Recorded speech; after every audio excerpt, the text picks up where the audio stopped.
Pierre de Villeneuve. La suite du journal sur Europe 1 avec Elam Medjed. On se rend maintenant en Chine où les autorités haussent le ton dans l'affaire du ballon abattu au-dessus des États-Unis. Bien hier, l'engin qualifié d'espion par le Pentagone a été détruit par des chasseurs F-22 américains. Une action qui ne plaît pas à la Chine, qui réagit vivement aujourd'hui. Le point avec le correspondant d'Europe 1 à Pékin, Sébastien Lebelzik.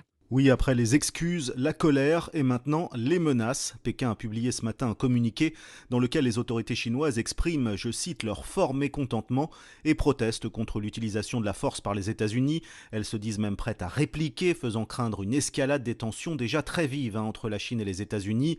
Ce ballon qui a mis le feu aux poudres a donc été abattu au-dessus des côtes de Caroline du Sud, dans l'espace aérien américain, et les États-Unis espèrent récupérer des capteurs afin de déterminer si oui ou non il s'agit d'un ballon espion ou, comme le prétend toujours la Chine, d'un ballon d'études météo. Alors les États-Unis ont déjà annulé la visite prévue de leur secrétaire d'État, Anthony Blinken, qui devait arriver ici à Pékin. Et la presse ce matin ici en Chine accuse les États-Unis d'avoir en fait monté cette affaire en épingle pour déstabiliser la Chine et même pour la diffamer. C'est ce que l'on dit ici, affirmant que les États-Unis ne font rien pour créer un climat favorable au dialogue entre les deux grandes puissances. Pékin, Sébastien Lebelzik, Europe 1. Et un autre ballon de surveillance chinois a été repéré ces derniers jours au-dessus de la Colombie. L'armée de l'air précise que l'engin a quitté l'espace aérien, donc national.